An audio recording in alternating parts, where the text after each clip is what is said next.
Hello everyone and welcome to another edition of Mark's Side of the Ring. Special one tonight. We'll talk about why shortly. I've been looking forward to doing this one pretty much since we started doing the podcast, but we'll get to all that in a minute. Kev unfortunately can't be with us tonight. He'll be back next week, but we do have Robbie, Peter and a suitably festive David with us as well. How are we all doing, guys? Yeah, doing good, man. Lovely. Awesome. So we've got some cool stuff to go through tonight. So I know usually, obviously, we will look back at our predictions for NXT Deadline as part of Wrestle Profit. I think just with the timing of everything, that wasn't something that we could do live on the show. So we kind of did it between us and social media and made our picks. So I'll show you what we picked and kind of how we did for Deadline. But crux of what we're going to be doing today is absolutely going to be our Mark Side of the Ring year-end awards. Obviously, we've all been really busy picking our favorites in all kinds of categories, and then we're going to throw it out to you guys, the listeners and the viewers, to pick your favorite wrestlers, moments, matches of the year. So that'll, I'm looking forward to getting stuck into that. But there is the small matter of our breaking news correspondent giving us a bit of news. And I think what we were talking before we came live here, like there's been absolutely loads and loads of news this week. So I'll throw it over to you.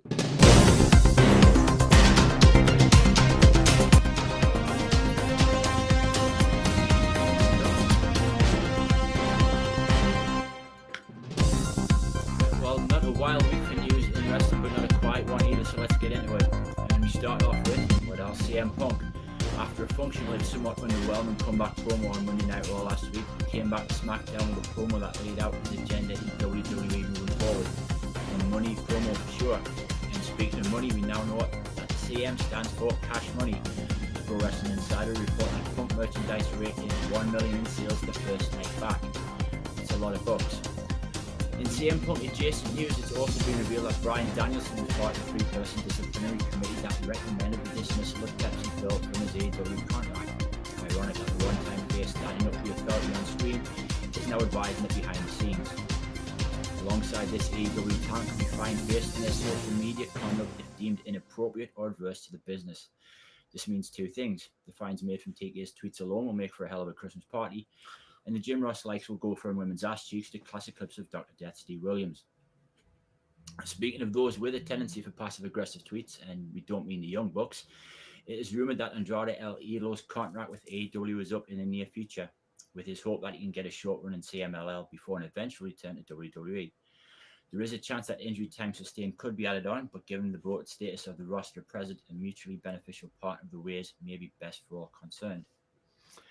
Staying with AEW, and teasers for the Devil in AEW continue, with the scheduled tag team match with Joe and MJF against the Master Assailants did not take place due to an off-camera attack on MJF, with a broken beer bottle as evidence or a red herring. Is Adam Page a devil, and would he really waste a beer on MJF? Eagle-eyed fans also point out that one of the masked men was wearing the identical boots to Wardlow, the things that wrestling fans do when they're in that basement. And from Devils to Ghosts, as Jeff Hardy has said, that's how he feels currently walking backstage in AEW. But I guess that's what happens when your brother is there sucking the life and relevancy out of you for the last 20 plus years. And from Real Brothers to Fake Brothers, and also on Dynamite, a heel turn that many saw coming, but one that was made painfully obvious by the pace in which it unfolded. Shayna Wayne attacked Adam Copeland with the TNT title, costing him the match and allowing Christian Cage to retain in yet another screw job in Montreal. No confirmation yet if the Montreal blowjob took place before or after the heel turn. And from screw jobs to London jobs, Christ, that's a bad segue. Tickets for AEW All In went on sale in the past 10 days, with 36,000 tickets distributed already out of the current set of 48,000. An excellent start, and with another 9 minutes to go until bell time at Wembley, another big crowd is certainly on the cards. Elsewhere in the wrestling world, Will Ospreay and Gabriel Kidd had an entertaining exchange on IG Live. And for those that haven't seen it, imagine the two loudest people in a Wetherspoons giving it large over a pint of Foster's. Unconfirmed reports have the bro count at a high 9 on a scale of 0 to Vince Russo. And while hell froze over 2 weeks ago with the return of CM Punk to WWE, it appears Satan himself has had to keep a hold of his woolly hat as the Rainmaker Kazuchika Okada returns to TNA in January, 12 years after his last run there. It's safe to say the Rainmaker we saw in TNA then was not the man he is now, and nor was he allowed to be. In fact, the way Okada was presenting TNA led to a fractious relationship between the two companies, which has only just started to thaw. And moving across to WWE, in keeping with the aforementioned social media conduct, the WWE on Fox social media account posted a picture of the Street Profits and Bobby Lashley with the caption, "Dem boys." And Twitter had a self-righteous meltdown when only one person had an actual right to feel slighted. Wrestling fans, let's try and do better. Over in NXT, and NXT Deadline opened with Shawn Michaels and CM Punk in what could only be described as a highly enjoyable dumpster fire promo with some awkward back exchanges backwards and forth, and a selfie between Punk and HBK. Somewhere in North Carolina, Dax Harwood is crying into his tequila. An extremely enjoyable PLE which saw Blade Davenport and Trick Williams coming out as the Iron Survivors, Dragunov retain the NXT title, Kiana James, Best and Roxanne Perez, and Dragon Lee leaving as the new North American champion, and Carmelo Hayes getting the win over Lexis King. And speaking of Carmelo Hayes, in a short online clip, Shawn Michaels addressed the camera in front, to the right, and to the left, all at the same time, and announced that Hayes will be the NXT entrant in the recently announced US title #1 contender tournament. And more recently, in the last 24 hours, Fightful Select report that in June of 2024, Seth Rollins' current deal with WWE expires. And again, much online discourse followed. WWE have not disputed the report, and no news yet on if talks are ongoing or due to take place. With Becky Lynch, Drew McIntyre, Ricochet contracts also up in 2024 in June, early part of the year and the summer respectively, along with Okada, Andrade, Danielson, and the still rumored MJF. 2024 will definitely be contract season. And finally, in WWE, Mark Shapiro of TKO Holdings revealed in a recent interview that while live events are invaluable in increasing brand awareness and creating new fans, they are also dilutive. In short, meaning they're not really a profitable endeavor, no pun intended. And since the pandemic, there's been a reduction in the touring schedule, and the recent comments could mean that we see a reduction in the feature, or at the very least, a more targeted approach to the markets visited. No doubt in the coming months, a more definitive answer on this will present itself. And lastly, we will be recapping NXT Deadline and looking at the Wrestle Profit table, where VAR reviews of Mike's predictions have shown he's not actually cheating and changing his spreadsheet off air. And we'll also be going over our best selections for the year, but considering Robbie and Dave hate Bret Hart, Kev can't quite grasp the concept of 2 rings, and Mike rides the fence like all hosts do, the main insight will come from yours truly. While that was definitely news, we are definitely not them boys, but this is definitely Mark's side of the ring. My streak is well and truly over with Deadline, I've got to say. I was pretty impressed with that. CM Punk has ruined it for me, and I'm a big CM Punk fan, but Pepsi Phil is he's a spoke in the wheel for my Wrestle Profit campaign. But we'll get to that in a bit.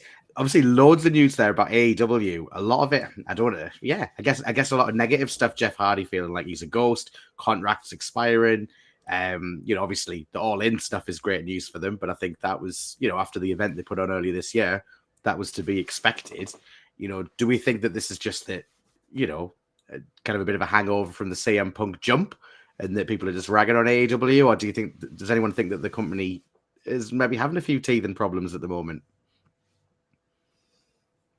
I think it was something inevitable after, it's that the sophomore slump that a lot of bands have for the second album. You spend all your life writing this first album, and if it comes out like a classic, like so many bands have had classic first albums, like there's no way really sometimes to go but kind of not necessarily down, but maybe just a step or two below. And I think if Khan's planned out his first 3 or 4 years, then where's it to kind of go now? And I think there's a lot of bad faith arguments out there, people just dumping on it because it seems to be the thing to do, and people should remember that they were dumping on WWE not so long ago as well. So they seem to be getting back on track with the Continental Classics, helping them an awful lot, putting the focus on what they're really, really good at, which helps in building the stories from there rather than trying to build a match into the story, build a story out of the match. So I think they'll get there, and I think anything to say otherwise is mostly in bad faith.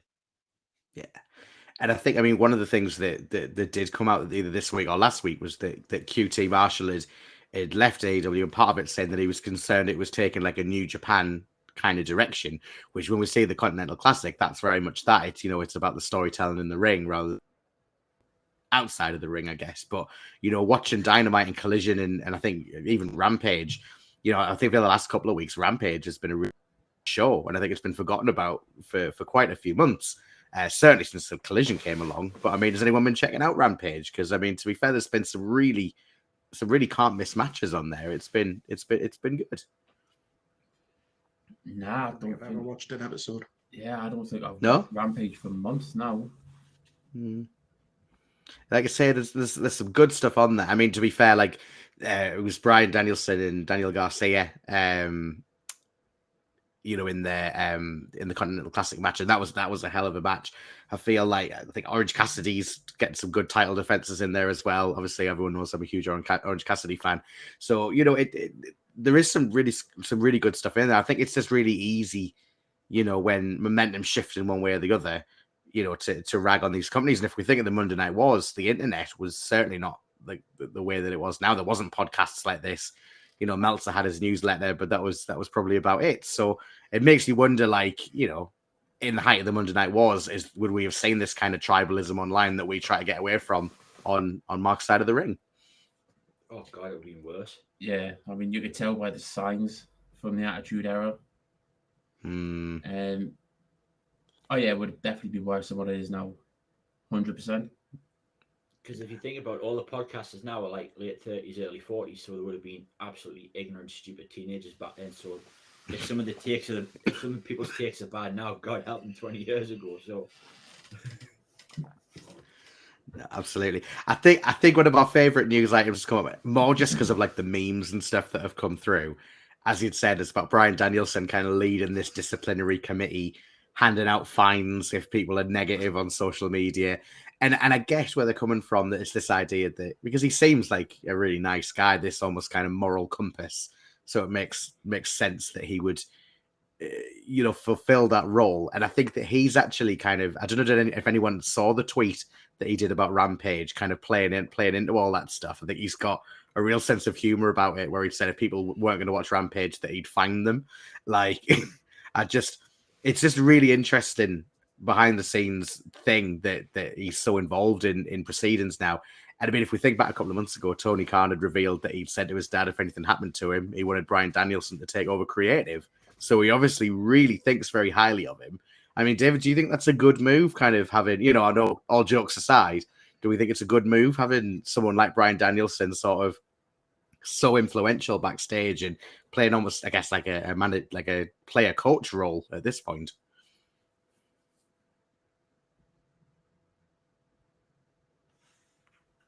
He's frozen, he? Oh, there he is. Oh, I lost you there for a second. He's back. No worries. I was just saying, how do you feel about Bryan Danielson being kind of a player coach at this point? Do you think it's a good move? I think Tony needs somebody that's not him to be the scapegoat sort of thing. That Bryan Danielson has got one of the best wrestling minds going to make matches. So can it be anything else but good? And I think, to be fair, like some of the other names that we hear about, like Jericho and I think Moxley's apparently got a lot of influence and stuff now. It's interesting that these, you know, we don't hear so much about the Bucks and Omega and these people who were kind of EVPs with Cody at the start. It seems to be these other kind of, I guess, ex-WWE stars that have come in and are kind of making their mark on the company. And I mean, to be fair, we could talk about it all night, but I guess there's good and bad elements to that, depending on what it is that you enjoy about AEW. I mean, do you think that we'll continue to see changes over the next year, be it going in a New Japan kind of direction, maybe even going in a WWE direction? Do we think that we're going to see some kind of more drastic changes in the way the company's presenting itself on TV? I personally would rather go down the route of the New Japan, because then it is giving you that alternative from WWE. So yeah, I feel like and I guess one that's that it. doesn't want that. So would you prefer like a more sports entertainment kind of package? I like a story. I think I said this a few weeks ago. Matches to me mean more when they mean something. Just chucking two people together to me doesn't really do it. I mean, Edge and Christian's probably Adam Copeland.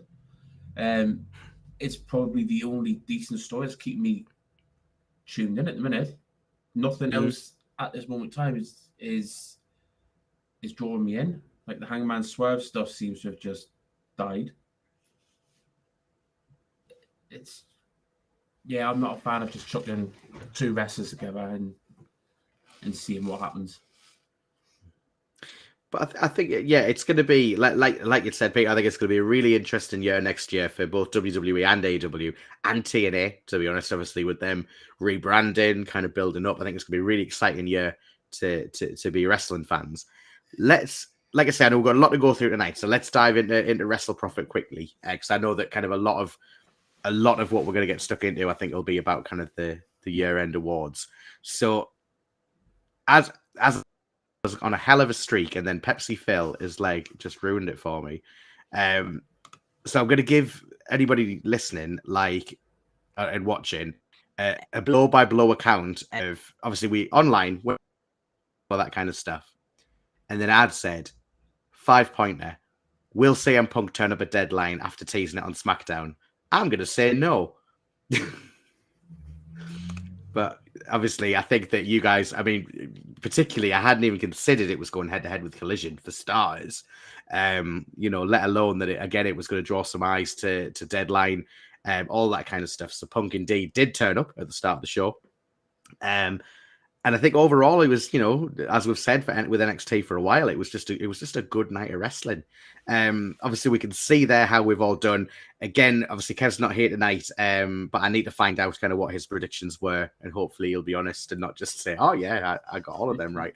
But it was a bad time for him to slip with those predictions, because he was leading, as you can see, after Survivor Series.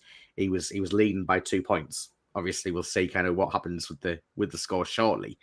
I mean, to be fair, like we talking about the matches and stuff, did anyone have a particular highlight? Any matches they thought particularly good? What did you think of the event? I enjoyed it. I like the concept of the Iron Survivor. Get as many pins as you can. The penalty box business. It's the first time I've ever watched the Iron Survivor match. So I missed last year's and really enjoyed it, especially the chaos of it all, especially with the men's one. The men's one last year, I mean, it was really good this year, but last year it was fantastic. And that's kind of the first time that I'd really paid attention to Grayson Waller. So I think it is a really good showcase, particularly for people who might sort of dip in casually to NXT. It's a good opportunity to get a lot of the stars, kind of the big players, on screen at the same time, and like you say, it is quite a chaotic match. Excuse me, a nice replacement for War Games, and that obviously was an NXT staple for a few years. And I like, similar to kind of other big stipulation matches, that there's a men's match and a women's match, because I think that's always really good. I mean, do we think that the Iron Survivor matches were the highlight? I mean, to be fair, like I don't think there was a bad match on the card particularly.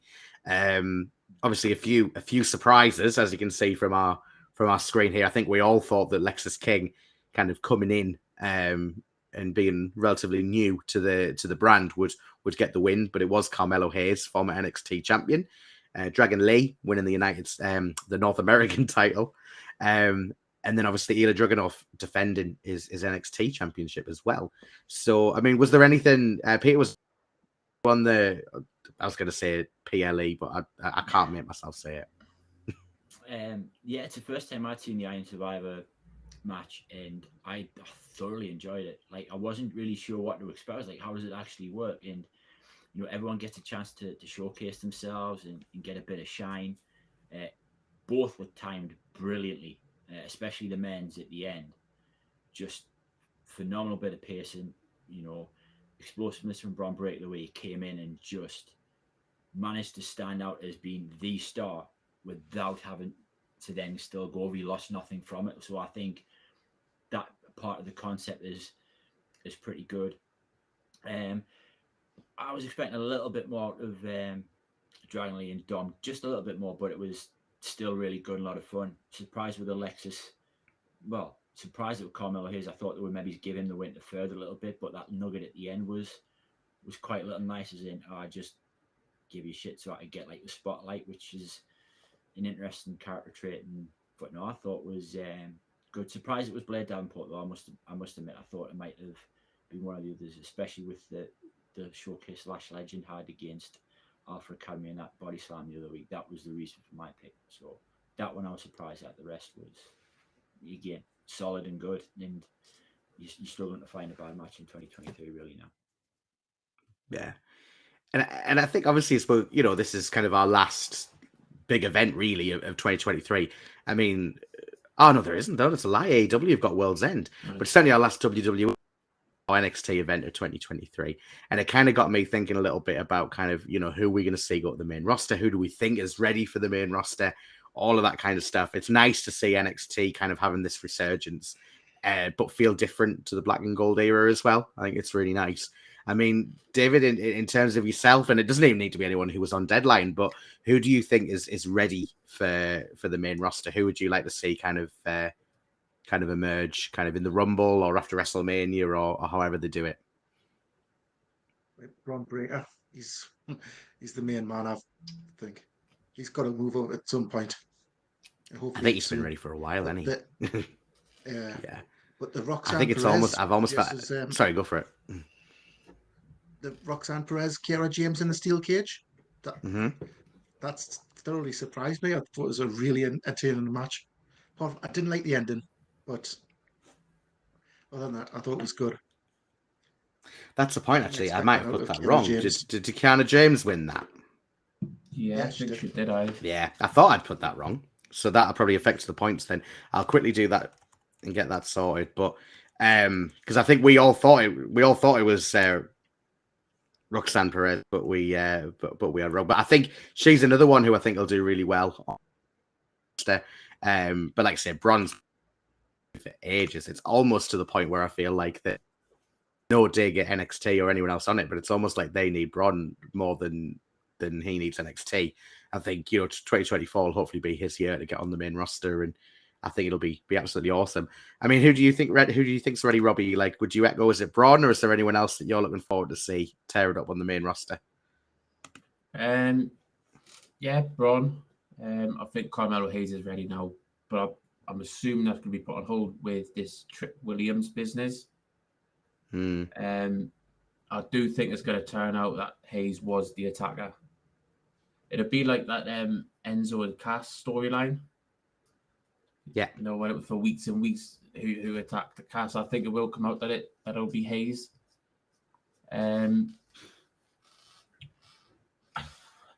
Standouts are Braun Breaker and Carmelo Hayes at the minute for me. Tiffany Stratton, I think she's ready. She's had quite a few good matches. Yeah, those three for me. I mean, how about you, Peter? I mean, to be fair, I would probably echo all of those. Like, I'd love to see any of those guys on the main roster.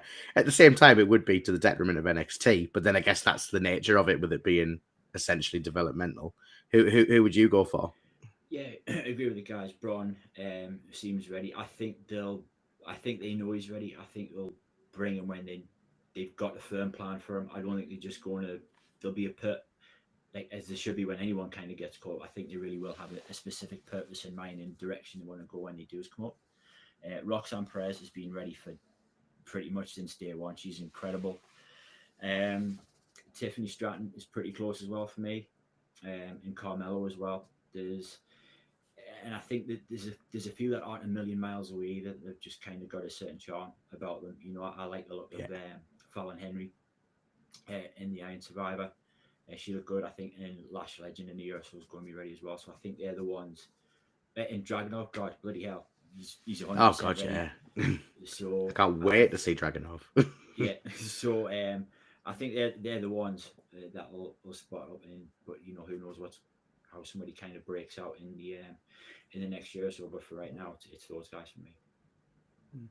I've heard a lot about there's a lot of rumblings that Tyler Bate might be on his way to the main roster as well, which I've loved Tyler Bate since watching kind of that initial NXT UK tournament, and I'd love to see him and Pete Dunne either kind of tear it up again or team up or however that looks.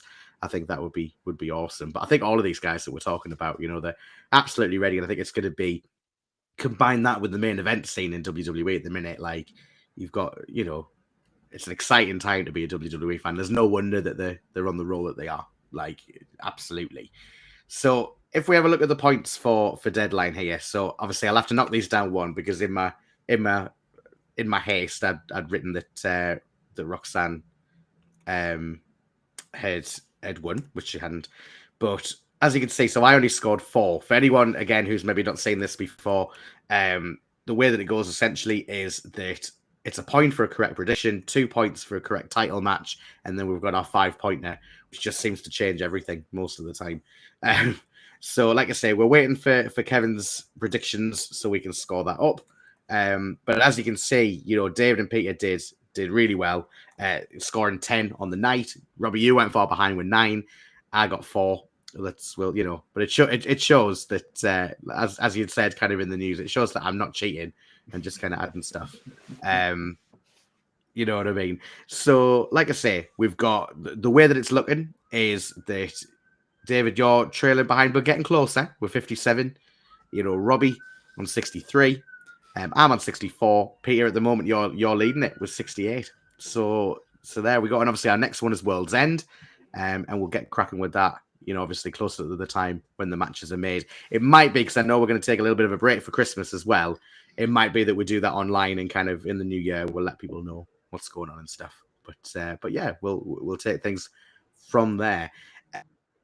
See, anyone who is watching along, playing along, I've been teasing this. I think in the new year, I'll finally reveal what it is, but there's going to be a prize, and it is worthy of a champion. That's all I'm going to say. So that is coming. So I will announce that in the new year. So whoever wins that is going to be very pleased that they did, because we're going to run up right to WrestleMania, and then if we're enjoying it, we'll start a second one and we'll get cracking again. So let's dive, because I nearly forgot about it. Let's dive into the for the Love of Wrestling guests, because I know we've been kind of announcing, we're kind of revealing the announcements as it goes along. On Sunday night on Facebook, they announced 4 more guests for the Love of Wrestling convention in Manchester at the start of March. And yeah, some pretty good guests, to be honest. I mean, Robbie, I'll throw it to you, because I know you were watching them live. What did you make of what did you make of the guests? I thought it was their best announcement yet. Yeah. I mean, there's some big names in there. I mean, you've got Riddle. That was a shock for me, actually, when the crowd was like, yeah, it's quick to get someone like him. This is one person who I'm gonna get a photo with, Rikishi. Just attitude era guy. You've got to do it. And then in the Q&A, you've got to ask him, Jay or Jimmy. Which one? And then you had Hornswoggle. That come out of left field, that one. Really did. And was it Sergeant Slaughter?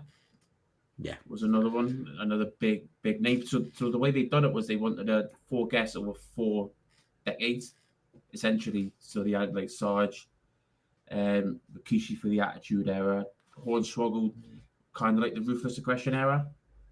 And then Riddle, obviously the current one. So Riddle and Rikishi and Al Snow are on my list at the minute. Yeah.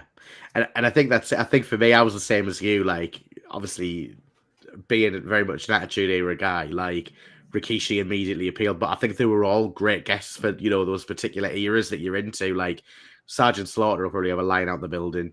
Riddle is a big star. Yeah, he's not with WWE anymore, but, yeah, he is. He's a big get.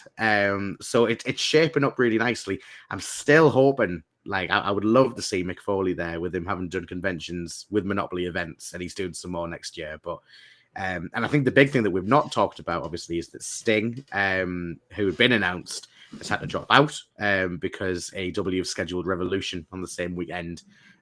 So it just wasn't feasible for him.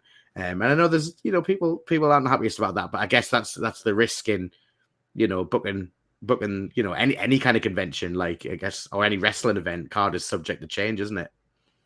It's like Tony Khan wants the UK crowd to hate him. He was on my list, man. I really wanted to get Sting, Gutting because it means there's going to be quite a few now you can kind of think aren't going to be there. Darby Allin's not going to be there.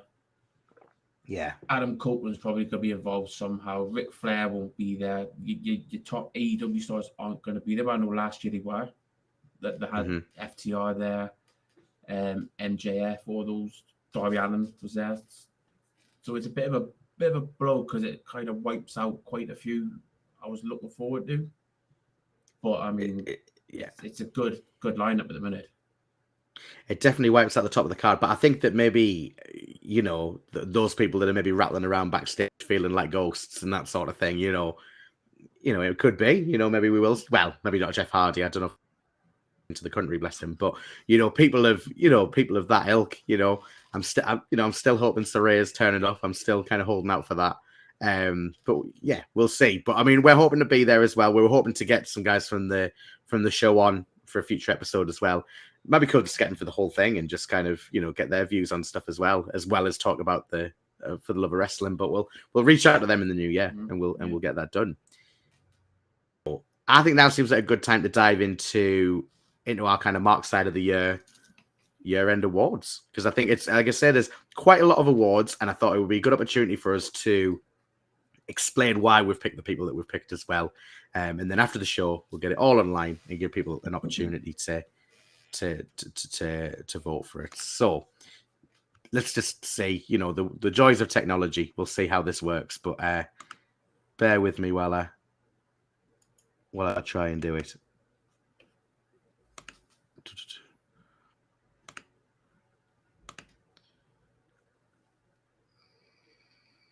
Right. There we go. Yep, I think we're doing it. So like I say, it'll be coming up shortly. Let us know when you guys can see it as well, and we'll just dive through. So it's the Mark Side year-end awards, and like I say, obviously, I think did we agree when we were talking we're going to do one more episode next week and then have a bit of a Christmas break? Was that the plan? Yeah, I think so. So, like I say, we'll announce these next week, so everybody kind of knows who our kind of best wrestlers and matches and moments are from 2023. So, like I say, unfortunately, like I say, Kev couldn't be here tonight, and we didn't manage to get his picks beforehand. But I'm sure that will give Kev the opportunity to vote himself on the show. So, it's, you know, we'll take it from there. So, our first one is Wrestler of the Year, and as like I say, we'll have these hopefully. If this works right, we'll have everything pop up, so you know, so that we're aware of kind of who has picked who and who you have to vote for. So I'm going to start with mine, which is the AEW World Champion MJF. I feel like I couldn't have picked anyone else for this. Obviously, I think the picks that you guys have come up with have all been fantastic, really worthy picks. But I think for me, in terms of, you know, my love of AEW, my love of wrestling this year, what a great year it's been. A lot of that has been because of MJF, both as a heel and a babyface. I'm sure there's going to be lots of other men coming up. Well, I know there is because I've just done these slides. So, like, there's going to be lots more mentions of MJF coming, and I think it just shows, like, for me, you know, one of his catchphrases is about being a generational talent, and he's not lying. Do you know what I mean? Like, he's a funny guy, great wrestler. I think he's shown this year as well. I think people were like, well, yeah, he's got the promo chops, but he never wrestles, which I never minded. I felt it was part of his gimmick. But I feel like this year he's shown people, you know, working with like Bryan Danielson, Adam Cole, Samoa Joe, you name it, and just some phenomenal matches. So my pick for Wrestler of the Year is MJF. Robbie, you went for LA Knight. Yeah, I think kind of goes without saying. The difference from when he had his match against Bray Wyatt, the reaction where he essentially got nothing. You fast forward now, and he's one of the biggest stars in the WWE. He's had a world title shot. He held his own. He held his own up with Roman Reigns. He's had the rub off Cena.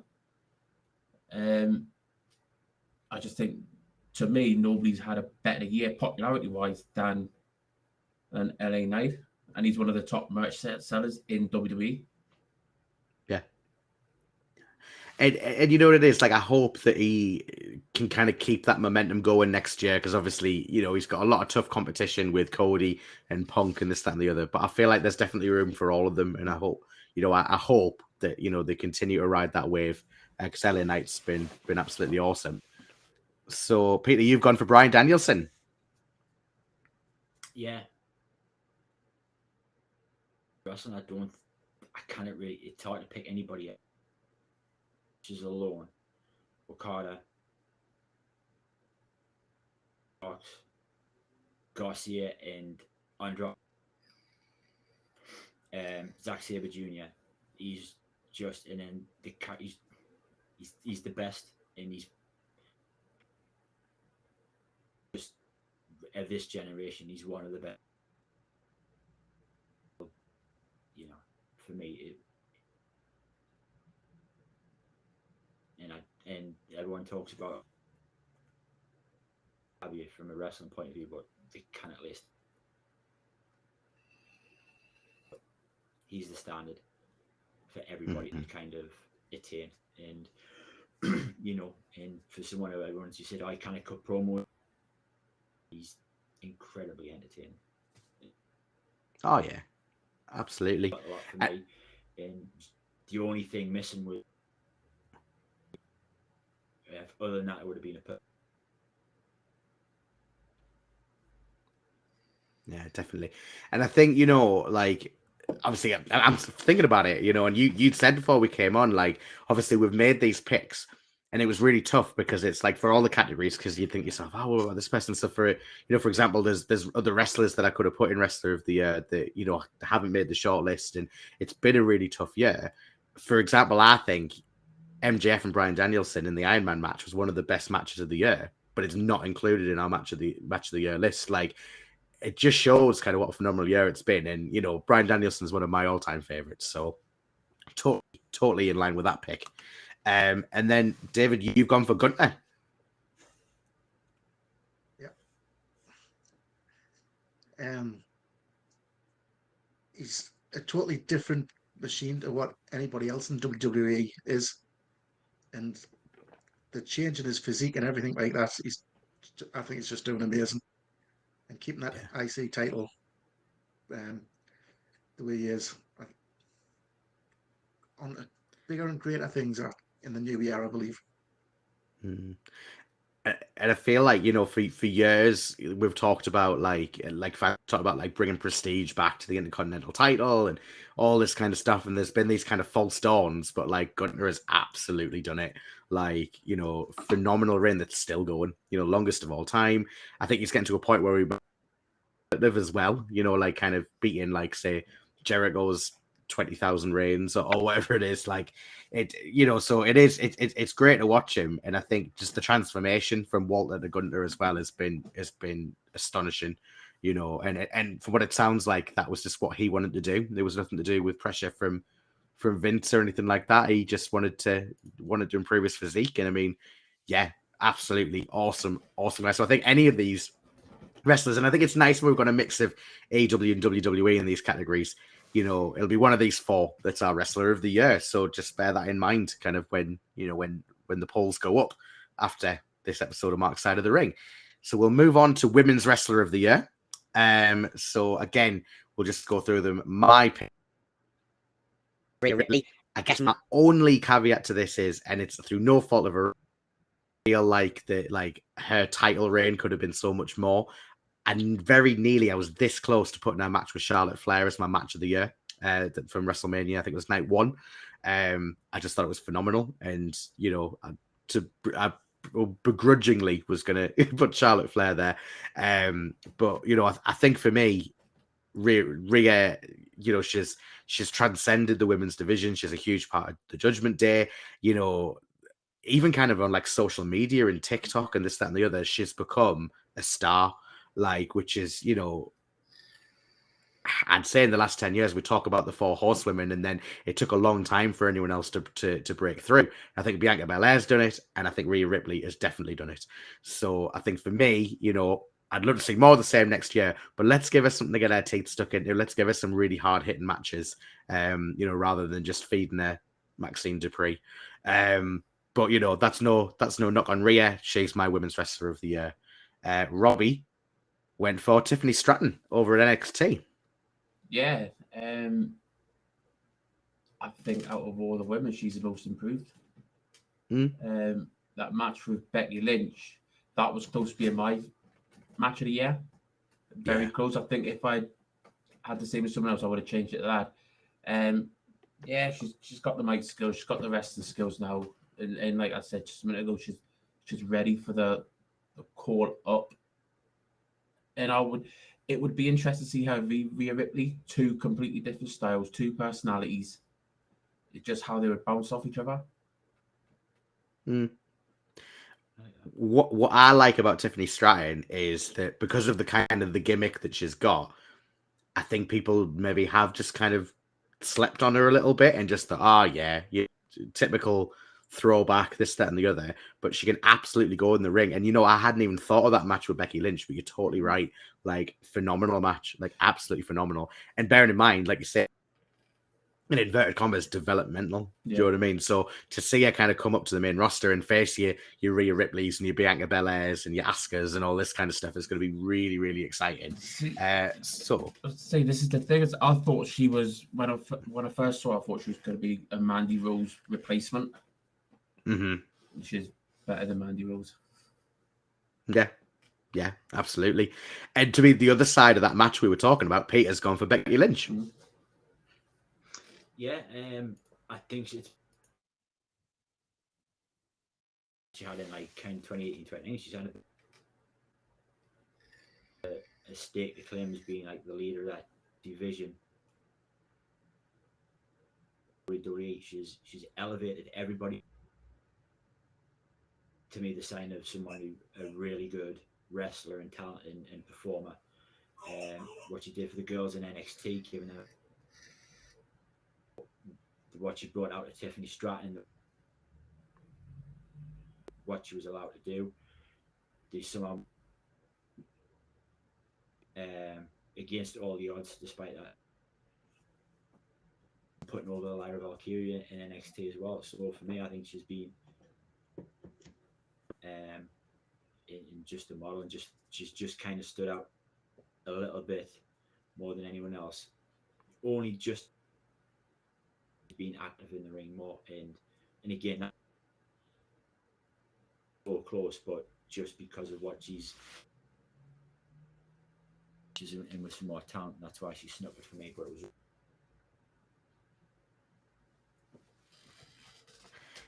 And I've got to say, think about Raw for a minute. And I'm not a massive, I'm not a massive Nia Jax fan by any stretch of the imagination. But I like the way that they're building, kind of reflecting on history and kind of building a bit of a feud between Becky and Nia. So that could be interesting. But again, I think it's Becky that piques my interest there. Rather than Nia. David, you've gone for Io Sky. Yeah. I've got to admit, it's probably because I couldn't pick Rhea Ripley because you'd already picked. But I think didn't expect her to keep that title with the size that she. But some of the stuff she does is just amazing, and when the age with it being on top of her,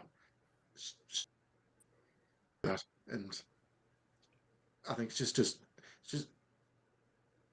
into her own now as well. Now they're kicking Bailey out of the group, so yeah, she's doing really well. And for that, she's my woman of the year. I think for me, I was thinking about who else I could have picked, and I feel like that had she not got injured halfway through the year, I think Jamie Hayter would have been an absolute shout for this, because I think that her title reign probably would have lasted a lot longer. I feel like she would have defended it or maybe even won it back at All In. So obviously really hoping that Jamie Hayter's back soon, because I feel that she's got that potential as well to kind of rule the roost in AEW. But just thought I'd drop an AEW name in there, being obviously we were, and rightly so. Obviously all of our picks have been very much WWE NXT oriented. So we'll move on now to Tag Team of the Year. So again, I've got to say, I think my pick was more because again, we wanted to variety as possible to vote. So I think that mine was maybe kind of, and no disrespect to them, it was a second choice. More for their first half of the year, I've gone for the Acclaimed. I just love their shtick. When we were in Wembley, to be fair, like the place went berserk when the Acclaimed came out. It's like almost like that throwback attitude era, kind of like New Age Outlaws, ironically, kind of entrance. But they can also really go in the ring. I feel like, as much as I like them both, I feel like Anthony Bowens could, if the team ever do kind of split up, I think Anthony Bowens has got like a massive upside. And I've just enjoyed watching them. I think they're an awesome team. And that's why they're my tag team of the year. Robbie has gone for Better Than You, Baby. Yeah, I mean, no brainer, really. If anything, more for the comedy side. Yeah. Like this double clothesline shit. Ain't knocking anybody out, but they've won matches with it. Mm-hmm. The fucking kangaroo kick. It's just brilliant, man. The vignettes, again, similar to the Attitude Era. Those daft vignettes outside the arena. And I mean, the pop they're getting was just... I didn't think this was going to last long. I thought, give it 4 weeks. MJF return Adam Cole, and that's it. But I'm hoping Tony Khan's realised, we're onto something here. Let's just let it play out. And they're one of the most talked about tag teams. Again, I tuned in to watch them. Even though I might have seen spoilers, but I still watched it. Mm-hmm. I mean, like obviously they will come up again later on, and I've got a couple of things I want to say about them. Like with that, I'll leave it till then. But like, I've thoroughly enjoyed watching Adam Cole and MJF.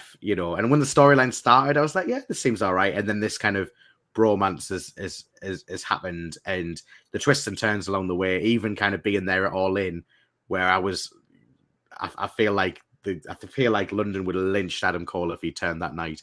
Like, that's how invested they've got people in the story. So, awesome pick for Tag Team of the Year. Peter has gone for FTR. I still think they're the best tag team in the world. They've proved again that 2 out of 3 falls match they had in Collision this year was an hour long, and it flew by. Did you go, like tag team matches like, and I think again what we've talked about with the Brit. So for me, it's always hard to look past FTR, and just the quality of the work this year has just been a level above. I've loved the Better Than You. Enjoyable, the Judgment Day's been good stuff as well. So the creep, but for me, it's. I mean, one thing I'll say about that match, and again, it does come up later on, but I feel like so for me, in terms of Bullet Club Gold, and like some really talented guys in that faction, but I felt like before that match, they were almost like pest heels. I didn't feel like I was taking them very seriously. It felt like a bit of almost like a, when you get these kind of offshoots of NWO, and it just felt very like, I just didn't feel they were a priority. Then they had that match with FTR, and then that's when I started taking them seriously. So, if anything, FTR elevated Bullet Club Gold with that match. It was absolutely, absolutely phenomenal. And then, David, you've gone with 2 of my favorites, Sami Zayn and Kevin Owens. Winning main event in WrestleMania.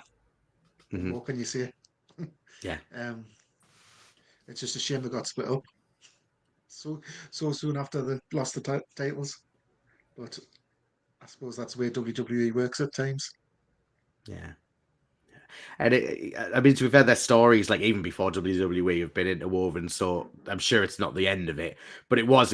I mean, what a moment that was for them winning the tag titles at WrestleMania, and for that being probably only the second tag match to main event at WrestleMania, like other than the original WrestleMania. So yeah, it was absolutely awesome, and nice to get for the Usos to get that main event as well. And obviously we'll probably not put them in because they've since split, but I think that as long as they're together, they're always in for a shout for this kind of thing too. So let's see what we've got next. Stable of the year. So again, I think we've probably picked the major stables across the two main promotions. I've gone with House of Black. Now, for me, I think this is just because I don't know. I just think they're absolutely an awesome stable. I feel like they probably could have been utilized a little bit more in AEW over the year, but I just love the whole shtick of it. I love all of the wrestlers in the stable, and yeah, I think for me, in terms of like who I was looking forward to seeing it All In, I was looking forward to seeing MGF. I was looking forward to seeing Orange Cassidy. I was looking forward to seeing Saraya. I was looking forward to seeing House of Black. So for me, hopefully, they'll continue to build them up, particularly obviously Julia Hart winning the TBS title as well. Let's just keep building up House of Black because they've got so much potential to be like this stable in the way that Judgment Day and the Bloodline have in WWE, just very much kind of, ruling the roost and ruling over AEW. Robbie, you've gone with the Acclaimed and Daddy Ass. Yeah, for that man, really, it breathed new life into him. Mm-hmm. That whole retirement angle. I'm not even sure if it was an angle. I genuinely believe he might have retired and had a second thought. Yeah, they just breathe new life into him. He's like a fucking machine at the minute. And I think I'm assuming he's there for like a mentor kind of thing. But they couldn't. I don't think there's anybody else on that roster that could have went with the Acclaimed and made it make sense. And then their title win it All In, just topped it off. Isn't he? Mm-hmm. He looks delighted. But no, like I said, obviously I put Caster and Bowens as my tag team of the year. But yeah, I could just as easily have put kind of the Acclaimed Daddy Ass in there. But it's just about hearing that reaction from the crowd when they come out. Even if it's just for a promo, for doing something really daft, like it's the 69th day that we've held these titles. Do you know what I mean? It's very Attitude Era, but it works. You know what I mean? So yeah, awesome stable, and long may it continue. Peter, you've gone with the Judgment Day. Talk about against all odds, which first few couple of months, and then the Balor joining, it was like, well, that doesn't make sense, and they've just grown. Rhea Ripley has been the key.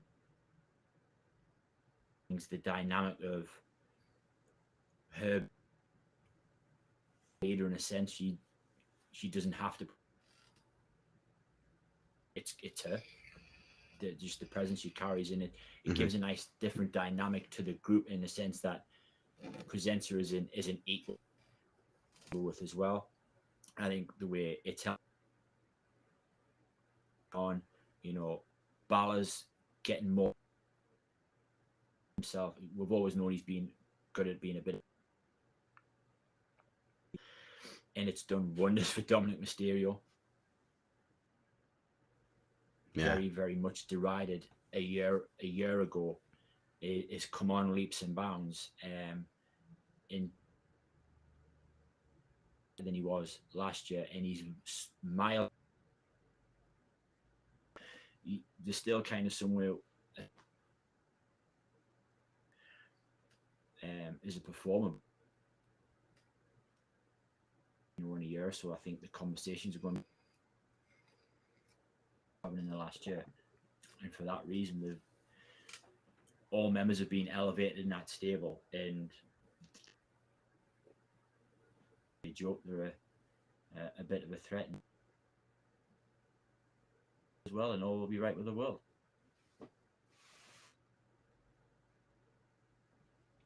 Yeah, you gotta love the Judgment Day, and like I say, I think, and I love Edge. Do you know what I mean? But I feel like that when that stable started, it just felt a bit meh.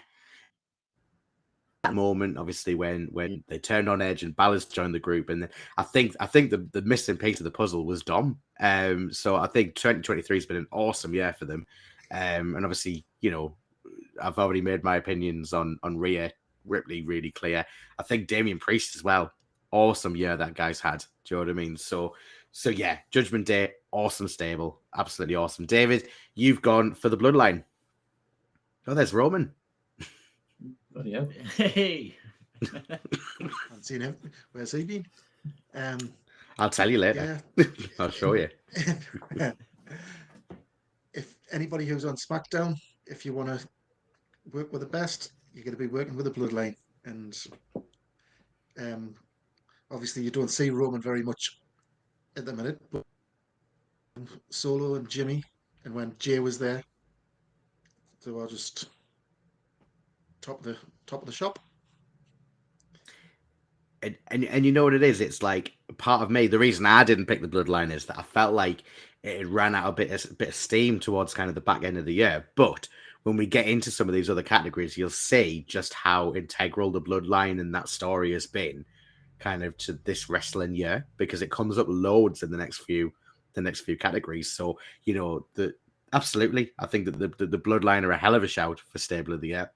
So it'll be really to see kind of out of these four. I think it'll probably be between Judgment Day and the Bloodline. It'll be interesting to see who our viewers think is kind of the top stable at this point. Is it the Bloodline or is it the Judgment Day? I think that'll be really interesting. So now we move on to Champion of the Year, which I think there's been some phenomenal championship runs this year. I think we've all picked some really good ones as well, to be fair.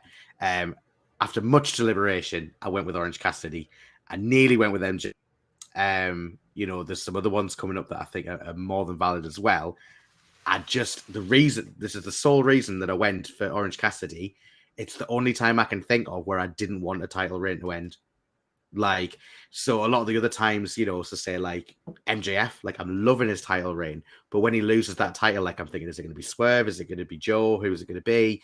Like, I'm kind of looking forward to seeing that unfold. Like Gunter, I'm looking forward to seeing who dethrones him. I didn't want Orange Cassidy to lose that title. So for that reason alone, and the matches that he had, and just that first title run, and then obviously he's on another tear with it this time, I've gone with Orange Cassidy. Robbie, you've gone with the World Heavyweight Champion, Seth freaking Rollins. Yeah. Look what he's done for that title. A title that was essentially a silver medal. Yeah. Behind Roman Reigns. We're not going to take it off Reigns, but we need another champion. And for what he's done for that, defending it on Raw, all the PLEs, he's just done everything with it. And again, I'd go back to my words a few weeks ago. To me, that World Heavyweight title now means more than the one Roman Reigns is holding. And it's going to give us the match we all want at WrestleMania. And I think that's another example of saying about, wanting to know, is it going to be Punk who takes that title? Because again, I'd presumed it was in at some point, or at one point I was adamant it was going to be Nakamura, but is it going to be Punk? You know what I mean? So again, I think Raw is going to be really, really interesting for the build up to WrestleMania season and the Royal Rumble. It's going to be awesome. Gunter, our longest reigning Intercontinental Champion of all time. At what point David made earlier about to the title, which has been a bit of a buzzword for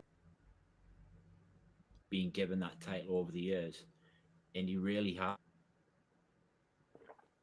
the man making the belt and not the belt making the man. And I think for me, there's a lot of romanticism about the title. A certain generation look back at that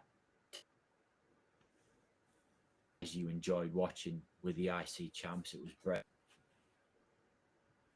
Savage, Steamboat. It was those guys that kept you around. And I think what he's the IC belt, it's the only thing missing from this reign. Matches he's had have been quality. He's elevated people he's been in the ring with. And that is one of the big prizes in WWE now, solely based on how he's been presented and how he's presented himself as a champion. It's been incredible to watch, and I'm interested to see who finally topples him. But I'm certainly in no rush for it to end either, mine. So that's one of those ones. It's thoroughly enjoyable to watch, and the only reason I wouldn't be disappointed at the end is because when he gets a world title, I think that's going to be something even more special than what we've just seen this last year. Yeah, and I can't wait for that either. To be honest, like and I feel like thinking about the people again, those Seth, Cody, Punk. I think they would all have amazing matches with Gunther. Like so, but at the same time, this reign's been amazing, and we don't particularly want to say it end just yet. And then David, you've gone for MJF, AEW champion, longest reigning AEW champion of all time. Yeah, he's just had some quality matches. He's quality angles. He's done everything well this year, even through injury. Because after he took that bump from the elbow drop, did his hip in, and then he still turns up at Dynamite just with a stick, but he's still there. And I cannot wait to see him against Joe at World's End. Yeah. I mean, I love Joe. I don't know if I mentioned the podcast. I've definitely mentioned to you guys. My wife hates Samoa Joe, so that's gonna be fun in the Norris household when we watch Samoa Joe and MJF. But yeah, I mean, to be fair, like I say, his year's not over yet, as we say, because he'll be facing Samoa Joe. But again, 4 awesome champions for you to choose from. We'll move on to Rising Star of the Year. And for me, this was probably the easiest one. Like for me, it was no contest at all. I went for Swerve Strickland. Going from someone who in WWE who like I barely paid attention to, I'll be honest, and deeply regret that, to be honest, coming into AEW. And I remember like that first promo when he came out and they're interviewing him, and I'm like, yeah, okay, fair enough. thinking it's an ex-WWE star, that's why he signed him, all of this kind of stuff. Quite enjoyed the tag team with Keith Lee, like the breakup, but then it's just been, I'd say, particularly the back end of this year, Swerve has just gone up and up and up. The feud with Hangman has been phenomenal. Not particularly a huge Hangman fan, but I've been really invested in the feud, really invested in the matches they've been having. The bit where he kind of went into Hangman's house was just creepy as. If that's the kind of heel that's pretty unique, I think, kind of at this moment in time. He's doing amazing in the Continental Classic. I feel like he's the guy who's going to take the belt off MJF. That's, if I was putting money on it, I feel they're kind of priming him for that spot. Swerve Strickland all the way for Rising Star of the Year. Robbie, you've gone for Dominic Mysterio, which I think is another hell of a shout. Mm-hmm. Yeah. I mean, Peter sold this for me just a minute ago. Again, when he turned heel, I was like, I can't buy him as a heel. He doesn't look like a heel. And then since he joined Judgment Day this past year, for him to be absolutely phenomenal. To me, he's now stepped out of Rey Mysterio's shadow. Even though they are real life father and son, it doesn't feel like a father and son on the screen. Mm-hmm. I mean, the crowd have fun with him by booing him out the arena every week. But even his in-ring work has been brilliant. And I think he is 3rd on the list of most matches this year. So that tells you, WWE have got a lot of trust in him. They've had him at Raw and NXT. So, yeah, that's kind of why he was my pick. And I think, like, other than maybe Christian Cage and Don Callis are probably the only ones that are close to giving him a run for his money in terms of, like, the reactions he's getting. You know what I mean? And I think to get that from a WWE crowd, I think is saying something. So, again, really excited to see kind of what Dom's 2024 looks like. Peter, you went for Tiffany Stratton. Obviously, we were talking a bit about her earlier. Yeah, I've just been so impressed with her this year. And that match with Becky Lynch was kind of the seal of the deal for me. Just kind of showing that she's not just the gimmick and again, I think we said before, like you know, in the early podcast, she's such an incredible athlete.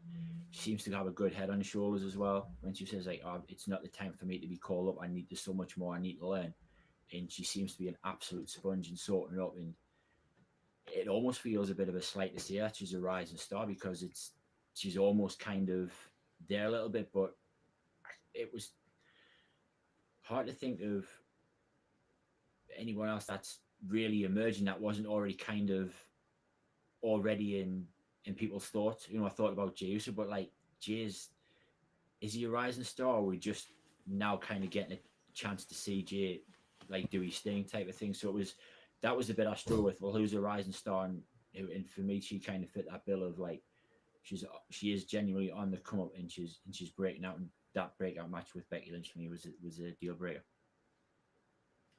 Absolutely. And then over kind of in AEW, again, thinking of kind of another women's wrestler who's certainly on the rise, we've got Julia Hart, and that's your pick, David. I've got to say, I couldn't remember who I'd actually picked her. Excuse me. So bearing in mind then, so what makes you think, you know, what do you think, Julia, then?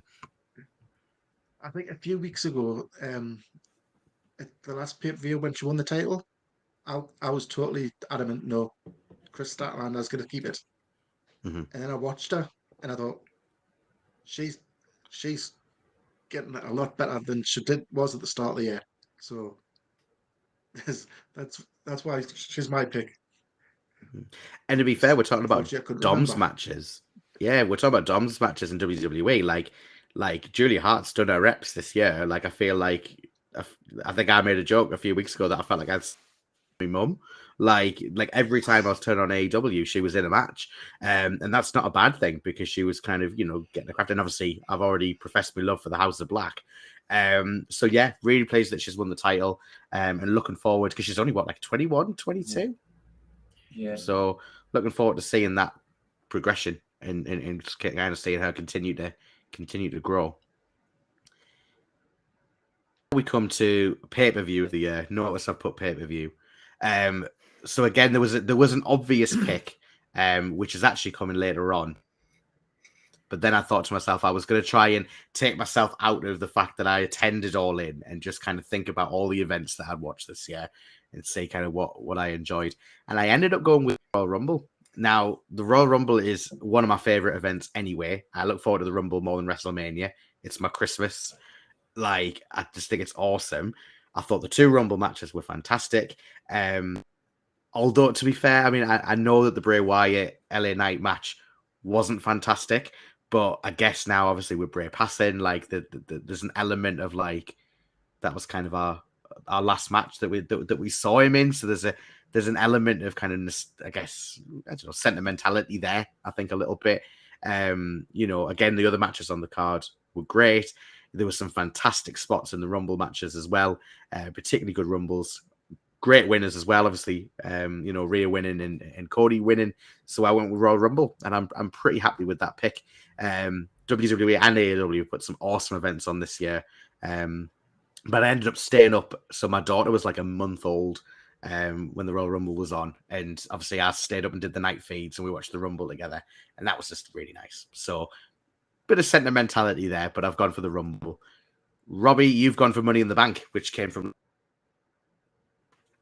Yeah, the crowd, for starters, were fucking unbelievable. But the main thing that stuck out for me that night was the Bloodline match, the Civil War.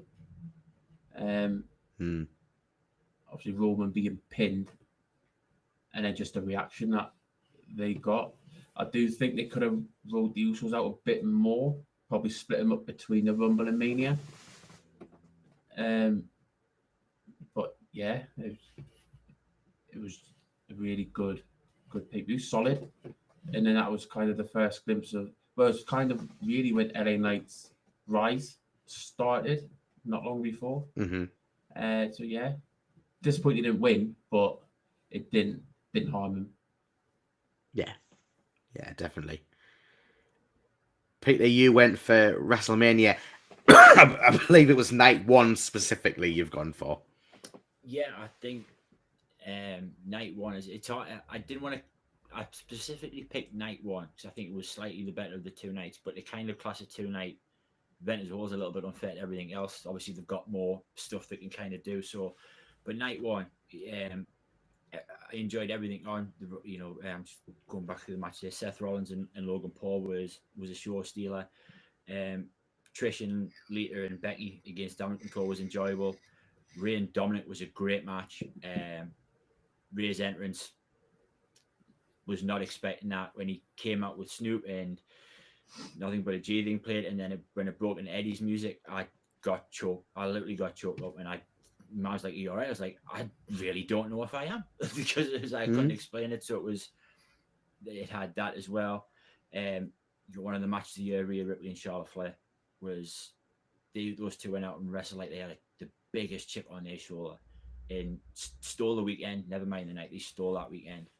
And obviously the got to see Pat McAfee again, and the tag team main event was such a nice ending to the night as well. It felt like a bit of an old-fashioned WrestleMania mixed with the matches, and that's the one I've probably enjoyed. The event I've enjoyed. Yeah, and I think there was almost this kind of like real optimism coming out of night 1 because it was like the first WrestleMania of like the Triple H era and this, that, and the other. And then obviously it's been a real up and down year, but coming out of night 2, it felt very different.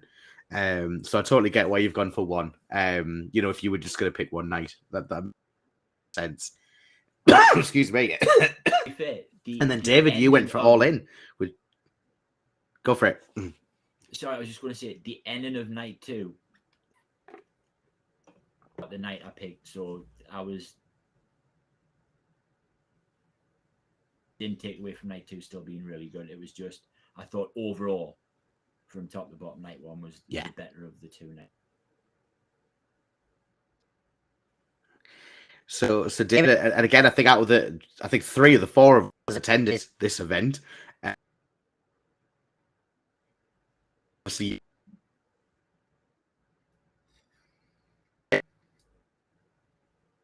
do you think that's why you've gone for it, or do you think top to bottom, the best card, best wrestling of the year? I think pretty much so. Being there, that atmosphere, it was just crazy from the start when CM Punk came out, all the way at the end in the MJF Adam Cole match. The crowd around where we were anyway, it was fever pitch the whole way through, and it just made it such a good show. Yeah. It was, and it's funny, like watching it backwards, because again, I think a few WWE live events. I think I'd been at Insurrection 2000. I've been able to kind of watch an event back that I was at. All In back was like a real, and again, some phenomenal moments. Really interesting to hear, like, so for example, like Punk's reaction, so positive on pay-per-view, like sass. Wasn't where we were. Than anyone. Like, so it's really, really interesting to kind of, I think, he was.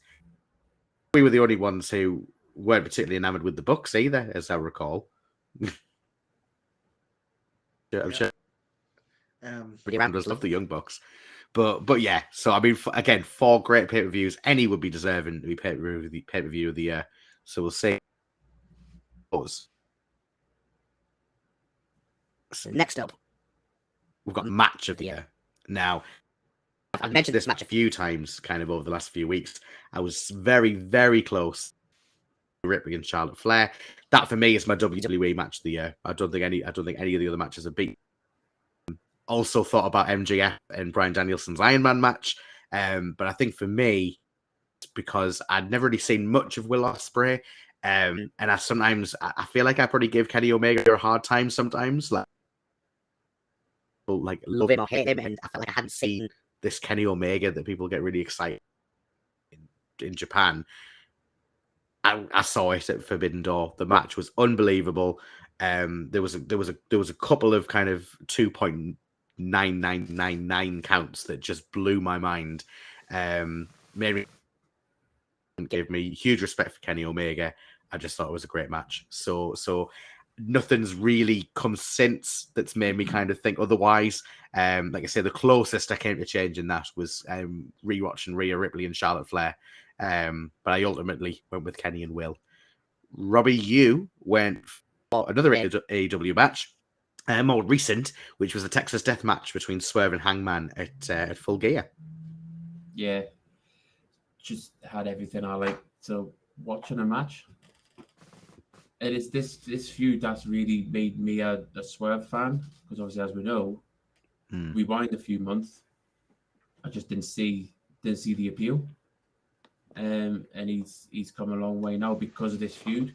But I do think at the minute now he's getting babyface reactions because of that match. So are AEW going to keep him heel, or are they going to just turn him babyface? But yeah, that match was just everything I wanted to see in a death match was in it. Yeah. And you know what it is? It's like, I think we talked about this a couple of weeks ago. It's like, I think it was when we were talking about the match. Like, you could easily have turned the two of them in that match. And like, Hangman's been like almost like the quintessential babyface throughout his time in AEW. But I feel like you could have turned them in that match, and I don't think it would have felt out of place. Do you know what I mean? So again, I hope they stick him as a heel, because I think he's a great heel, but it'll be interesting to see what they do, particularly because I think he's going to be the guy to throw an MJF. I think he's kind of champion in weight, so we'll see. And obviously a big You shout out went to Prince for Nana. Sorry, Just said a big shout out to Prince Nana. Oh yeah. Absolutely, yeah. If we had Manager of the Year, he would totally be in there. We should maybe have done that. We could do that next time. But yeah, I mean, obviously you've mentioned this match already, Peter. But again, phenomenal match. Probably the only TV match we've got on Match of the Year. 2 out of 3 falls. FTR against Jay White and Juice Robinson. Went for nearly an hour of collision, and like you say, it just flew by. It's not often I swear anyway. I fucking love this match. It's there's something about, I don't know if it's a generational thing, but there's something about tag team wrestling when it's done well. There is absolutely nothing like it. You look at some of the examples other than this one, Hangman and Kenny against the Bucks at Revolution. You know, the DIY saga with FTR. You know, the classics from back in the day, that Dudley's and against Edge and Christian at Rumble 2001, which I know we'll end up talking about in the future. There's just something about tag team wrestling when it gets nailed. The near falls, the drama, the hot tags. In this 2 out of 3 falls, it didn't feel like a cop out to someone to get some kind of a fall. It was built with drama, and it flew by. And I haven't enjoyed a match, not only from like a critical eye point of view as well, but just from a pure enjoyment match. I haven't enjoyed something so much and just not felt distracted by anything else around us other than what was on. And that was it. The only other one that was close to it was Rhea and Charlotte, and this just pipped it. And I mean just. And it's a shame, isn't it? Because I think we both really rated that match so much, but there was just something that we thought was just a smidge better, which is such a shame. I'm almost as well, do you know what I mean? Just to see how it would do. Because it was a phenomenal match. And I think it's interesting because I think, David, yours is an AEW match. Oh, no, it's not. That we have got a WWE match of the year. So you went for the 30-man, the men's Royal Rumble match. Yeah, it told the story that it needed to tell and got people to where they need to be. And some of the spots in it were amazing. The Logan Paul Ricochet thing. Wow. Oh, yeah. People are talking about that who didn't even like wrestling. So, and then I think if Cody shouldn't have really been number 30, but if he'd been in earlier and had a bit more of a challenge, would have made more sense. But and Gunther going in from number 1, just amazing. Yeah. So like I say, again, 4 great matches. because we've both said it, to put Rhea and Charlotte Flair in there just to see how it does, because it just That'd was be it was Kev's pick. unbelievable. Yeah. So to be fair, he likes Rhea, doesn't he? So I don't think he disagrees. Does he? So mark out moment of what? He likes Rhea Ripley, does he? Didn't know. Yeah, that's what I've heard. so mark out moment of the year. I wonder if he's watching. I hope he's watching. So mark out moment. You'll see these follow very much a bit of a theme, I think, which alludes to something I was talking about earlier on. I've specifically picked, as you can see, the moment that Sammy turned on the bloodline. As I said, I was sat up, I was watching it with my daughter. Obviously, we just had some amazing Royal Rumble matches, and just that last 10, 15 minutes of that all happening was just absolutely phenomenal.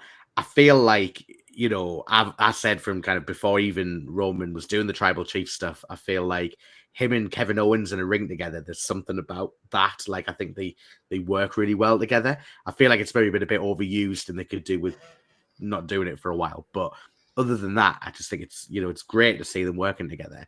So you had this great match, and then just this amazing moment at the end, which, to be fair, we hoped it was coming. We maybe even knew it was coming, but it was just that moment that it happened, the reaction from the fans, you know, the fact that Michael Cole and whoever was on with him that night didn't say a word, just let it all unfold. And it was just, it was pure drama. Like, it was, you know, everything that I love about wrestling. That's what I've gone for. And I think, you know, the closest I got to being as wrapped up in something as that, you know, it all in to kind of see it and to get really worked up. So, yeah. So for me, I went with Sammy. Robbie, you've gone, and I don't know if it's necessarily the Rumble, because I know obviously there were a lot of kind of peaks and troughs going on in the saga of the Usos, but you've gone for Jay leaving the bloodline. Yes, this was the SmackDown a couple of weeks before the Money in the Bank. No. Yeah, the Money in the Bank pay-per-view. Yeah. Again, like you said with the Rumble, the drama, you know, you thought it was going to be Jay turning on Jimmy, you know, when Reigns and Paul Heyman were stirring the shit. And then it was just that bit where Jay goes, if you're out, then I'm out too. And then just fucking drops Roman Reigns. I was like, he's done it. He fucking done it. Mm-hmm. You know, I bet next was wondering, you know, tends to calm down. And it was just really well done. Just that's probably what I got to say about that. Yeah. Peter, you went for a more recent development, which we were talking about last time. Obviously, the return of CM Punk to WWE. Yeah. In terms of what you, from a mark out moment, it has its weird connotation of like you just uncontrollably lose your shit, and tends to be from things that you didn't think were going to happen. And despite the rumors, I was like, he can't. There must have been some hell of a conversation, but I think the way they presented the return kind of made it what it was, rather than the actual return itself. Like the fake out with the thing, the pull back of the camera, the music, Chicago. It was just one of those things you just don't think it's going to happen, and it's like a nice surprise and a feel good moment. We talked about like the last time about wrestling being like it's about the feeling, and that was I was just there with a smile on my face going, fucking great it is. I love wrestling, and there's times you forget why, and then things like this happen, and all the things that we've talked about here are all great things, and they're all put a smile on your face, and this was one of the ones that did it for me, and that kind of stuck with us. So yeah, this was mine. Back to the Bloodline storyline. David, you've gone for Kevin Owens and Sami Zayn beating the Usos night one WrestleMania for those tag team titles. Yeah, it was just such a feel good moment. You've get my teeth in. That been there for so long, and obviously after Royal Rumble, to build it for the main event, WrestleMania, it was just where they've come from to where they are now. Just And I guess this shows us, like I was saying before, like people might feel that the storylines ran its course. I think it's going to pick up again, obviously, as we get into the new year.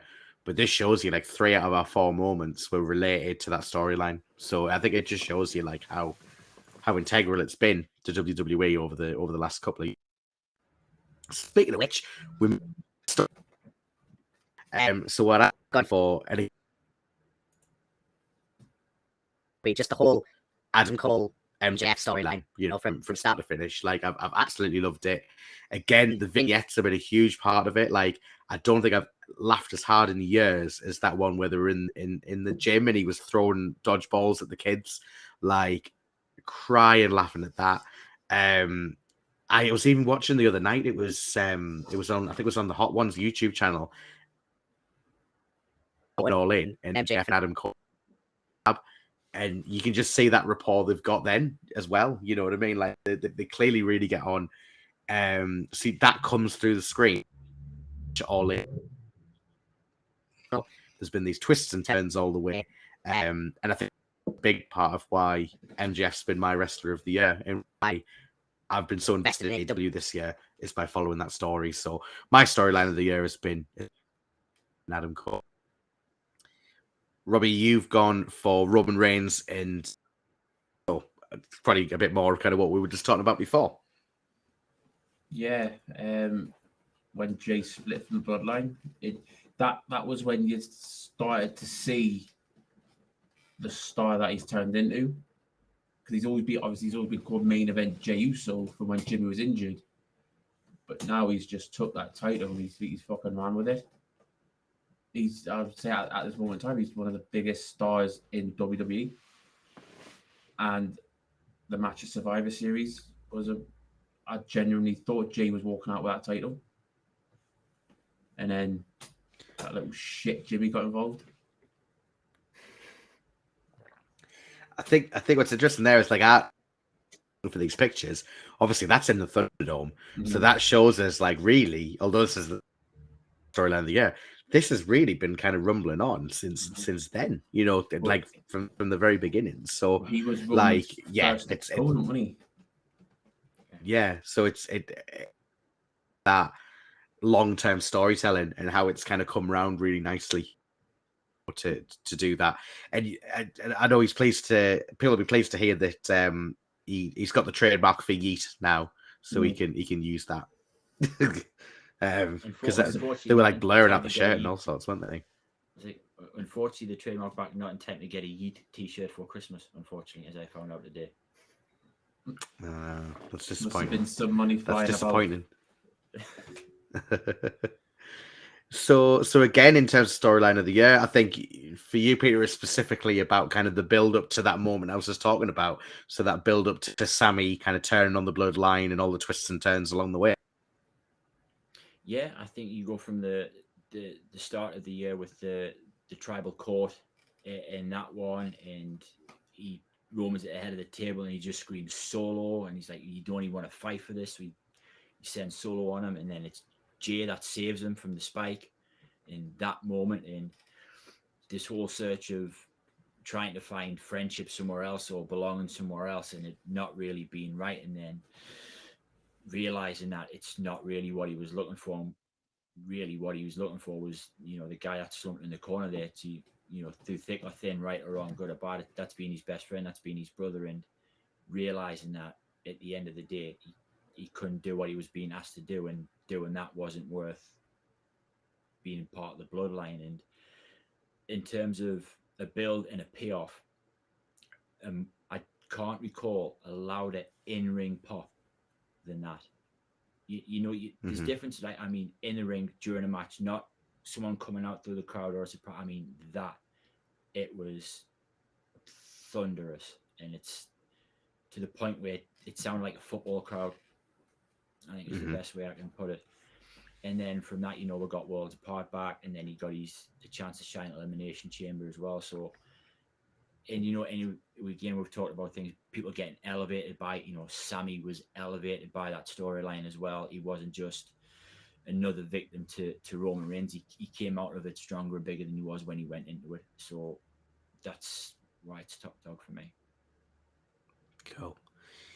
And then, and again, it just shows the importance kind of the bloodline for the bloodline storyline as a whole, over from all that stuff that Peter's talking about right up to where we are now. Long-term storytelling. Hmm. WWE used to be able to do, and now to get back there and to have people interested in who's going to be. Is Solo going to turn on Roman at some point? Is Jimmy? There's still, and obviously everybody wants to see the end of the story with title to whoever it will be.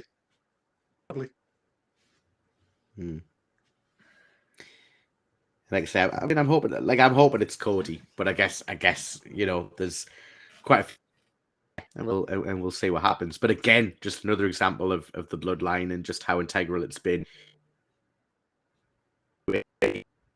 Yes. Let's move on to spot of the year.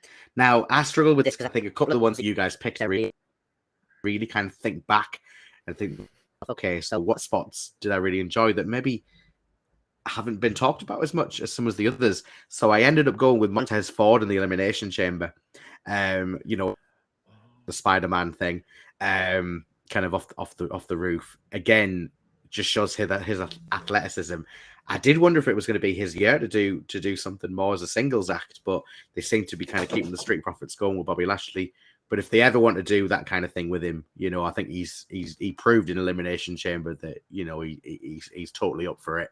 And again, just a crazy spot. It's with Elimination Chamber for over 20 years. It's hard to do something that we've not seen before, and I think that we've got to give him his props for that. Went for probably the most controversial spot of the year. Kind of from the tech. Between Swerve and Hangman, Hangman decided he was going to do his best Gangrel impression. Yeah, it was a shocking moment. Let's put it that way. I mean, I think the crowd started chanting "You sick fuck," which from an AEW crowd, because they're probably out at AEW, they're probably the more bloodthirsty fans. So for them to turn around and give that chant, and I'm hoping Adam Page has been checked. But my reaction was, I said to the telly, "You dirty bastard." The fact that he even thought of doing it and someone higher up obviously okayed it. But yeah, it's stuck with me since that pay-per-view. Yeah, like I say, I mean, we talked about it at length on a previous episode, so feel free to kind of to dig through that and find that if you can. But yeah, this is what I was talking about. One of the reasons why I was thinking about you could easily have done a double turn, because it's not exactly a babyface thing to do, to drink your opponent's blood kind of dripping from their head. But yeah, very memorable, controversial. Peter, you went. And this is probably one of the ones that it was definitely in my head when I was thinking about the spots of the year. Ricochet and Logan Paul just colliding in midair during the Royal Rumble. Yeah, it was just insane. I can't wrap my head around, like, it makes no sense to do it. But despite the fact it was just showed again how ridiculously good Logan Paul is, but at the same time he has absolutely no right to be that good this early and this quick. And there was a similar spot, I think, that was last year in NXT, and it was Ricochet and Carmelo Hayes did the thing, but they did the springboard back off the rope towards each other, and Ricochet must have just went, well, I can do it off this one, and who wants to do it? And it's Logan Paul, and just mind blowing. It still can't get over it. Just jaw dropping, absolutely jaw dropping. Yeah. And another one another spot that I nearly put in here, which is maybe a more subtle one, because it wasn't as kind of wow as some of the other ones. But if we go back to, and I always mix the two of them up, I'm going to say Crown Jewel, Saudi event. And we talked about this on the show, that when Logan was facing Rey Mysterio, and it looked like things were going to go very, very wrong. And Logan Paul was able to kind of save that spot in the way that he did. That was nearly my spot of the year, just for, the relative inexperience, but like he had absolute pro, and we could have been, that could have been a really, really bad situation for Rey Mysterio. So I think Logan Paul's had a hell of a year. Respect to him. And then David, again, one of the best by far. I'll let you explain this one. It was just thing out of it, Christian, because he is a horrible and the way that just the cuddle up to his mouth, go fuck yourself. The crowd there must have just went wild, because obviously the people Christian doing his best work. Yeah. And you know what it is? I know we've not mentioned him, but he's had a hell of a year. Do you know what I mean? Like, he, there's a few of his moments and matches and stuff we probably could have put in here. But like I say, it's been a really tough year to do all of that. Shock of the year. So for me, it was more outside. Obviously, there'd been talks about WWE and a sale, but obviously the merging with UFC to be TKO. Just everything that kind of happened with that. Most significantly, Vince McMahon growing a mustache. Like, what was that about? He looks like Gomez from the Addams Family. But just the whole saga of that happening, and you're like, I feel like that Raw after WrestleMania just felt like a proper because Vince was there and just felt like this massive letdown after these amazing moments we've talked about, the Triple H and the Royal Rumble and all of that kind of stuff. And it's just been really interesting to see the sale and then them saying, oh well, Vince will be integral, being actually Vince like, no, we're going to give you some busy work and Triple H is going to run the show. And it's just been really, really interesting for people who find that kind of thing interesting. So I think overall, if you think about the history of WWE, WWF, and how it's always been a McMahon territory, and now it isn't. And I think, in that sense, it probably is the big shock of the year. Robbie, you went for the Rock's on SmackDown. Yeah, completely out of left field for me. Because I know he'd been on the Pat McAfee show before that, which wasn't too far away from the arena, which I didn't know. And then he does his thing. This was like a Saturday morning. I'm watching this. The band's running about. I'm on my phone because it's Austin Theory. And then as it hits, boom, phone's gone, and I'm just glued to the screen, mouth open wide. I'm like, fuck me, he's gone back. And then we haven't seen him since. But for that, what, 15, 20 minutes, I was just glued to the telly. Yeah. And you know what it is, I feel he did, I'm not massive on Austin Theory either. I do like his tag team with Grayson Waller. I think that's a good use of him. But I think the Rock in his own unique way, I think he did kind of elevate him a bit, while running him down at the same time, which I think is a skill that not everyone has. I think it's quite cool. But yeah, no, awesome move. Yeah. Peter, you went for, and I've used this particular screenshot because I think it sums up how we all felt too. But yeah, you went with. I don't know what the crack was with the chicken, but it was great. But yeah, you went with Cody losing at WrestleMania, because I think if we'd been doing Wrestle Profit around WrestleMania time, I think we all would have put Cody. I don't think any of us would have thought Roman was walking out with that title. No, not at all. And that's the simple reason why I picked that to be because it just seems so nailed on. It seemed to line up that this is it. This is the story to tell. And when it didn't happen, you were just like, and it did leave you kind of kind of flat, and a lot of people's initial reactions to that night in general were kind of tainted by the way that main event finished. It's not until you kind of go back and watch it again where you can go, well, yeah, it's not what we thought was going to happen, but overall that was still a good night's worth of wrestling. Fortunately, it looks like it may pay off in the long run. We'll certainly know by April, and then we'll know then how much of this shock's going. Does it age well, or does it age, really, really badly? So, yeah, that was the biggest shock of the year for me. And it's interesting because I think that's what Triple H was saying in the press conference after. He was like, well, the story's not over. So it'll be interesting to see kind of how that plays out, as you say. And then, David, you put, which to be fair, like, is one I hadn't thought of, but a pretty shocking moment when you think about it, up in NXT. Yeah, I never would have thought he would have been television after he's retired, but I think he was.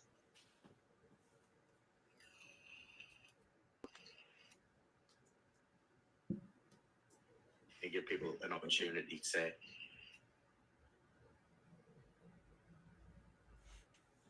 I think he built up, even though he hit him with the choke slam. I think it's still give him the rub. Yeah. Sorry, I was having a couple of technical difficulties there, but you guys can still hear and see. Yeah. I heard myself at one point, and I wasn't even talking. It was really bizarre. So, but yeah, we've got some great shocks of the year there.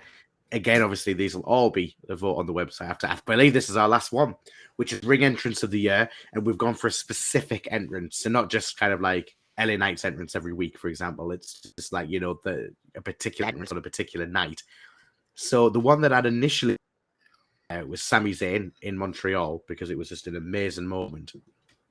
But then, as I was putting this together, I was thinking about kind of other entrances, and I realized that for me, the entrance of the year that really stood out was Dominic Mysterio's at WrestleMania, because I think for me, we're talking about, like for a long time, he was just Ray's son. The tag team was quite schmaltzy. They broke up, that was all well and good. We're starting to see that potential, and I think for me, the moment where it all clicked was his WrestleMania, where they did those brilliant viral videos kind of at the back end of last year and stuff around Thanksgiving and Christmas, where him and Rhea would turn up at the Mysterio house and this, that, and the other. So then they started playing on this idea that Dom had done time. So then, like, the video vignette of him kind of getting picked up and the van driving him in and wearing Ray's mask, all of it, it was just awesome, absolutely awesome. And then obviously, as Peter said before, then Ray had this awesome entrance, kind of involving Snoop Dogg and Eddie's music and all of this. So it just set the scene for this match that had been building up to for months. So for me, I went with Dominic Mysterio, closely followed by Robbie. You went for Cody Rhodes at Money in the Bank. Mm-hmm. Yeah, the crowd. It shows the UK don't get many wrestling shows. And it's not the fact that they've waited for the whoa, they've done the full song. And it's just, I listen to his entrance now on like Raw and pay-per-views over there. They're nowhere near. I think the UK crowd is the benchmark now for entrances and audience participation. The Americans try to do the full song. They don't know the full song. And it just, I just can't take it serious now after I've watched the Money in the Bank entrance. It was just brilliant. And it looked like it took him by surprise as well. Yeah. No, I think it did. And, talking about the UK audiences, like, one of the things from All In, and I'm going to have to watch it back. I don't think it got picked up on the mics, but definitely in our section during FTR's match, it was shortly after Cash Wheeler had and people were chanting Wheeler's got a gun, but to the tune of Baby, give it up, give it up. So, like, it's just that, it's just like, I'm going to be biased, but I just think, like, there's something about a British wrestling crowd that's just phenomenal.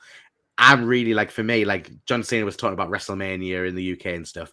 I want to see a Rumble in the UK. That's what I want to see, and I would buy a ticket. But Cody's entrance and Money in the Bank, a lot of the entrances actually were awesome, absolutely awesome. Peter, you went for Bad Bunny at Backlash. This kind of set we talking about the crowd at England. This set the bar as one of the bars as well. I think this is right up there with the crowd in London as well.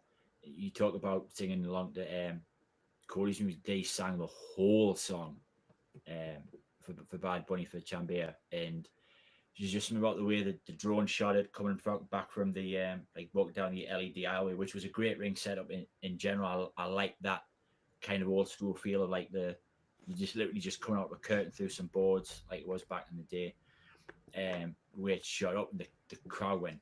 It's hard to explain. There was just something about it. I was like, nah, that's it. And one of the things that's always kind of been in my head all year when you start talking about end of year list, this is for me is up there, and it's a smidge ahead of Cody, and I mean just a smidge. But I thought it was absolutely great, and the fireworks, he was so over, crowd was into it, and they were for the whole night as well, to be fair. But for me, there was just something about that puts it at the top. Can't really explain it other than that. I mean, to be fair, talking about the Backlash crowd, they were a big reason that I nearly had Backlash as my event of the year. Again, just for the crowd, because it was just, a hell of a night, and they really got behind like Bad Bunny and Selena Vega, and it was awesome show. And then David, you went for Bianca Belair's entrance at WrestleMania. Yes, very left field from me, because I am not a Bianca Belair fan, but because personally I think she's a heel. The way she comes out being the EST and everything, she's a heel. She's not but because she smiles, they say she's being face heel. But then girls that were dancing with her, one of the little girls, her mum had actually just died the night before, and just for that reason, that's why I've chose it. I'd forgotten about that till you said, actually. Yeah, going through that and then going on to that stage and dancing in front of that crowd, God. That's quite an emotional way to kind of end proceedings here. But obviously, you've seen our categories, you've seen our picks. So I know obviously Robbie will be kind of getting to work, getting those polls up on the Mark Side of the Ring page and the Nerdy Up North page. And feel free to vote for your favorite moment, and then we'll announce them next week on our final episode of the year. For our end of year awards. So I mean, to be fair, it's like I say, I think what we've learned from that is it's been an absolutely awesome year of wrestling. And I think what we'll probably do next week is just reflect on that. You know what I mean? Like, I know in the year-end awards, but maybe just talking about some of our favorite moments of the year. I'll show you where Roman Reigns is around Christmas time. All of that kind of stuff. I would do it today, but I think we're probably running out of time, unfortunately. But I'll save that for next week, and we can maybe have a double bumper edition of Where's Roman Reigns. But yeah, I mean, thanks to everyone for watching, and just get voting. I guess that's the important thing. I'm going to we'll share it everywhere we can. Make sure to have your say. Vote for your favorite wrestlers, matches, moments of the year, and we'll announce them next week. So until then, there's myself, Peter, Robbie, and David, and ourselves and Kev. We'll see you next week. Cheers.